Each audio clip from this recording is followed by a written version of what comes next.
Bismillahirrahmanirrahim. Assalamualaikum warahmatullahi wabarakatuh. Selamat pagi anak-anak. Bagaimana kabarnya hari ini?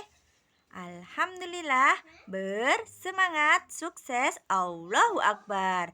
Ya, sebelum kita belajar, marilah kita buka pelajaran hari ini dengan bacaan basmalah. Bismillahirrahmanirrahim. Nah, semoga dengan bacaan basmalah tersebut kita akan diberi kemudahan dan kelancaran dalam belajar. Masih ingat nggak? Minggu lalu kita belajar tentang sahabat Rasulullah. Ada siapa aja, ayo? Umar bin Khattab, terus Abu Bakar, Utsman bin Affan, siapa lagi? Ali bin Abi Thalib, siapa lagi? Bilal bin Robah. Ya, kalian hebat semuanya. Masih ingat. Nah, kali ini kita akan mengenal salah satu sahabat Rasulullah juga yang paling dekat dengan Rasulullah, yaitu Abdullah bin Mas'ud. Ada yang pernah dengar belum Abdullah bin Mas'ud itu siapa? Ya, Abdullah bin Mas'ud sebelum masuk Islam adalah seorang penggembala kambing milik petinggi Quraisy yang bernama Uqbah bin Abi Mu'aid. Nah, Abdullah bin Mas'ud adalah orang keenam yang masuk Islam. Ustazah akan bercerita awal mula Rasulullah bertemu dengan Abdullah bin Mas'ud. Pada saat itu ketika Abdullah bin Mas'ud mengembala kambing, Rasulullah beserta sahabatnya yang bernama Abu Bakar sedang berjalan dan ketemu Abdullah bin Mas'ud ketika mengembala kambing. Pada saat itu Rasulullah dan Abu Bakar sangat kehausan. Pada akhirnya meminta susu kambing kepada Abdullah bin Mas'ud. Namun Abdullah bin Mas'ud tidak memberi susu kambing tersebut karena Abdullah hanya seorang penggembala, bukan pemilik kambing tersebut. Pada akhirnya Rasulullah meminta atau meminjam kambing yang paling kurus dan kecil. Kemudian Abdullah bin Mas'ud memberikan kambing yang sangat kurus sekali. Setelah itu Rasulullah berdoa supaya kambing tersebut menghasilkan susu untuk diminumnya. Nah, sama Allah dikabulkan doa Rasulullah dan ini termasuk mukjizat Rasulullah. Kemudian Abu Bakar mengambil batu cekung untuk wadah susu tersebut. Kemudian Rasulullah, Abu Bakar dan Abu Mas'ud meminumnya susu kambing tersebut sampai kenyang. Nah, setelah itu Rasulullah berdoa lagi, berhentilah. Kemudian air susu tersebut berhenti dan kambingnya itu kembali lari sama kumpulannya. Nah, teman-teman melihat kejadian tersebut, Abdullah bin Mas'ud sangat takjub melihat keajaiban yang telah dilakukan oleh Rasulullah. Kemudian Abdullah bin Mas'ud meminta Rasulullah untuk mengajari ajaran yang disampaikan oleh Rasulullah. Nah, setelah Abdullah bin Mas'ud masuk Islam, Abdullah bin Mas'ud sangat pandai sekali membaca Al-Quran karena Abdullah bin Mas'ud belajar langsung dengan Rasulullah. Karena pada saat itu setelah mengenal Rasulullah, Abdullah bin Mas'ud menjadi pelayannya Rasulullah dan orang yang paling dekat dengan Rasulullah. Nah, Abdullah bin Mas'ud adalah orang pertama yang berani melantunkan Al-Quran di depan Ka'bah secara terang-terangan. Nah, pada suatu ketika Abdullah bin Mas'ud itu berjalan bersama rombongannya, kemudian bertemu dengan Umar. Umar bin Khattab ini adalah khalifah pada masanya. Nah, ketika itu Umar bin Khattab bertemu dengan rombongannya Abdullah bin Mas'ud tersebut. Kemudian Umar bin Khattab bertanya kepada rombongan tersebut, "Dari mana kalian?" Kemudian rombongan tersebut menjawab, "Kami dari lembah yang dalam atau jalan yang lebar." Kemudian Umar menyuruh pengawalnya lagi bertanya, "Untuk mau kemana kalian?" Kemudian Abdullah bin Mas'ud menjawab, kami mau ke Baitul Atiq atau bisa disebut dengan Ka'bah. Nah, Umar bin Khattab berkata, pasti di dalam rombongan tersebut ada seorang ulama atau orang alim. Nah, kemudian Umar bin Khattab menyuruh pengawalnya untuk bertanya lagi, Al-Quran apa yang paling agung atau ayat Al-Quran apa yang paling agung?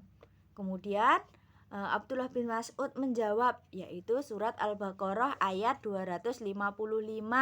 Ada yang tahu nggak itu surat apa? Ayat apa? Oh, itu ayat kursi. Ada yang sudah hafal? Mas Aska ada yang udah hafal?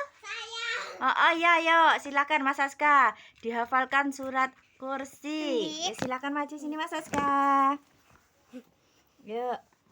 Allahu la ilaha illa huwal hayyul qayyum la ta'khuduhu sinatu wa la na'um lahu ma fis samawati wa ma fil ard man dalladhi yashfa'u indahu illa bi'idhnihi ya'lamu ma baina aydihim wa ma khalfahum wa la yuhitu bisai'im ilmihi illa bima sha'a wasi'a kursiyyuhus samawati wal ard wa la ya'uduhu hifdhuhuma wa huwal aliyyul azim. Ya, hebat Mas Aska. Terima kasih Mas Aska.